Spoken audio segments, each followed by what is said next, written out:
అదేవిధంగా ఇంకొక మాట చెప్పాలి, మనం ఎన్ని ఉద్యమాలు చేసినాం పేర్లు కూడా మర్చిపోయి ఉంటారు. జైల్ బరో, రైల్ రోకో, సాగరహారం, మానవహారం, చాలా చాలా చాలా ఉద్యమాలు చేసినాం.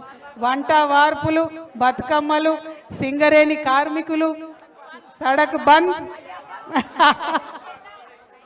అన్ని ఉద్యమాలు చేస్తే ఆ ఉద్యమాలకు సహకరించిన వాళ్ళు చాలా మంది ఉన్నారు. పాపం చిన్న చిన్న కాంట్రాక్టర్లు అయితే పాపం మా గ్రామాలలో టెంట్లు నడిపారు, మండలాలలో టెంట్లు నడిపారు. ప్రింటింగ్ ప్రెస్ వాళ్ళు నాకు గుర్తుంది, సంఘాలకు ఫ్రీగా కొట్టించిచ్చారు, ప్యాంప్లెట్లు వేసుకోండి రా బాబు అని చెప్పి. అనేక మంది చిన్న స్కూళ్ళు, పాపం బడ్జెట్ స్కూళ్ళు, వాళ్ళకే స్కూళ్ళు చక్కగా నడవవు, వాళ్ళు బస్సులు ఇచ్చి మనకు స్కూళ్ళకు మనకు ఉద్యమాలకు సపోర్ట్ చేసినటువంటి విద్యా సంస్థలు అనేకం ఉన్నాయి ఈ రాష్ట్రంలో. కానీ తెలంగాణ రాష్ట్రం వచ్చిన తర్వాత ఆ విద్యా సంస్థలకు ఏమి జరగలే. ఆ తెలంగాణ ప్రింటింగ్ ప్రెస్ వాళ్ళు అయితే సెక్రటేరియట్ చుట్టూ తిరిగి తిరిగి తిరిగి చల్లబడ్డారు తప్పితే వాళ్ళకేం జరగలే. చిన్న చిన్న కాంట్రాక్టర్లు తెలంగాణలో ఉన్న వాళ్ళకు లాభం జరగలే. కానీ మెగా కృష్ణారెడ్డికి మాత్రం మంచిగా అపర కుబేరుడిగా 40వ స్థానంలో వచ్చింది. మరి అది మారాలి అనే కొత్త రాజకీయ శక్తి రాబోతూ ఉంది. మన వాళ్ళని కాపాడుకోవడానికే కొత్త రాజకీయ శక్తి రాబోతూ ఉంది. అదేవిధంగా మిమ్మల్ని నేను కోరేది ఒకటే, కేసీఆర్ గారి మీద ఎవరికి నిజంగా కోపం లేదు. ఆయన ఉద్యమంలో కష్టపడ్డాడు, పనిచేసిండు. మొదటిసారి అధికారం ఇచ్చిర్రు ప్రజలు, ఎవరిని కాదని ఇచ్చిండ్రు. ఆనాడు కొట్లాడినాం మనందరం, మనకు ఒక రాజకీయ పార్టీ ఉండాలని 63 మందితో అధికారం ఇచ్చినాం. ఇచ్చిన తెల్లారు ఏమైంది, అన్ని పార్టీలు ఇళ్ళకే విలీనమైంది. నువ్వు ఎవరిని కోటేసినా ఇళ్ళకే వస్తారు అనేటటువంటి పరిస్థితి వచ్చింది. అన్నిటికన్నా ఎక్కువ ప్రజాస్వామ్య విలువలు అనేటటువంటి కాలరాయబడ్డాయి. ధర్నా చౌక్ ఎత్తేసిండ్రు, అసహనం ఎక్కువైపోయింది. ఎవరన్నా ఫేస్బుక్లో ఒక చిన్న కమెంట్ పెడితే ఎత్తుకొచ్చి పోరగాళ్ళని అరెస్ట్ చేసి కొట్టుడు పెట్టిరు. ఎవరన్నా యూట్యూబ్లో ఒక చిన్న మాట మాట్లాడితే ఎత్తుకొచ్చి పోరగాళ్ళని అరెస్ట్ చేసి పెట్టిరు. అది నచ్చలేదు తెలంగాణ ప్రజలకు. అందుకే అధికారానికి దూరమైన తప్పితే ఇంకొక మాట కాదు. అహంకారం అనేటటువంటిది, ఆ యొక్క సహనశీలత లేకపోవడం అనేటటువంటిది కరెక్ట్ కాదు. తెలంగాణ వాళ్ళకు ఉండే గుణమే అది. మనకుండే గుణమే మంచితనం, మనకుండే గుణమే కలుపుగోలుతనం, మనకుండే గుణమే బోలాతనం. దాన్ని కోల్పోతే తెలంగాణ ఆత్మ కోల్పోయినట్టే. రేపు రాబోయే రాజకీయ శక్తికి అవన్నీ నింపుకొని ఉంటుందని చెప్పి మీ అందరికి కూడా నేను ఈ సందర్భంగా తెలియజేస్తా ఉన్నాను. అదేవిధంగా ఇంకొక మాట చెప్పాలి నేను. ఆనాడు మీ అందరికీ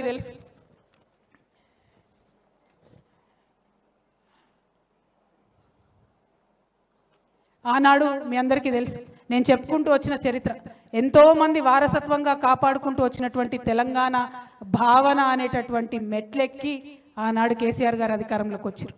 ఇలా రేవంత్ రెడ్డి గారు ఏం చేశారు, విద్యార్థులకు మాట ఇచ్చి, యువతకు మాట ఇచ్చి, మహిళలకు మాట ఇచ్చి, ముసలి వాళ్ళకు మాట ఇచ్చి, అందరి యొక్క ఆకాంక్షల మీద మెట్లు ఎక్కుంటూ ఈయన వచ్చిండు. రేవంత్ రెడ్డి గారికి మేము హెచ్చరిక చేస్తూ ఉన్నాం, ఉద్యమకారులందరి దగ్గర నుంచి.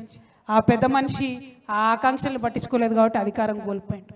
మీరు కూడా ఈ ఆకాంక్షలను పట్టించుకోకపోతే బంగ్లా బయటికి గుంజుతారు. రెడ్డి గారు మిమ్మల్ని ఏం వదిలిపెట్టారు తెలంగాణ ప్రజలు.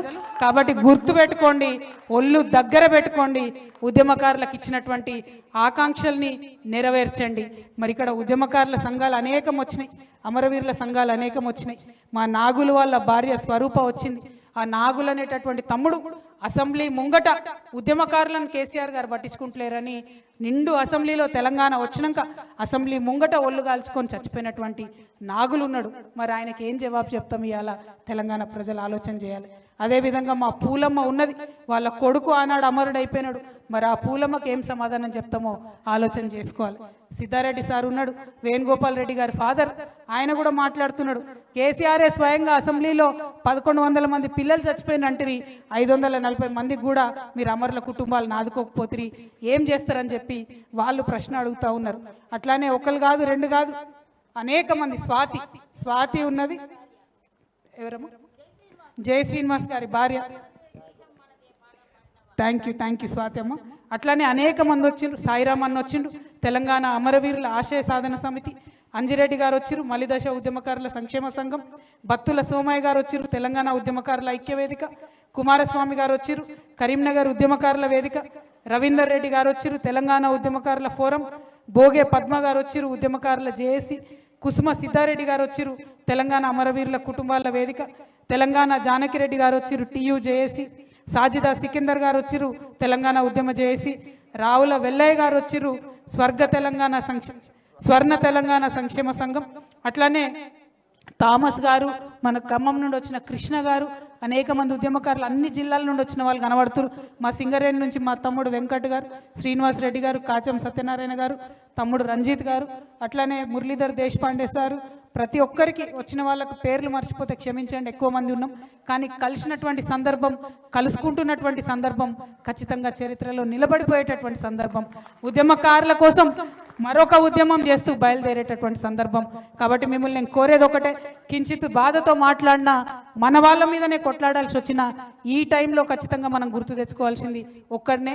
భగవంతుడు శ్రీకృష్ణుడు ఆనాడు చెప్పిండు, ధర్మం ఎటుంటే నువ్వు అటుండు, ఆ పక్కన ఉన్నోడు నీవోడా నీ ఇంటోడా సుటమోడా అన్నది కాదు, ఎటు ధర్మం ఉంటే అటుండు అన్నారు.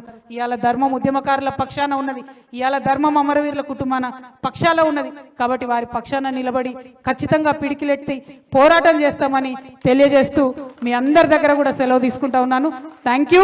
జై తెలంగాణ, జై తెలంగాణ, జై తెలంగాణ.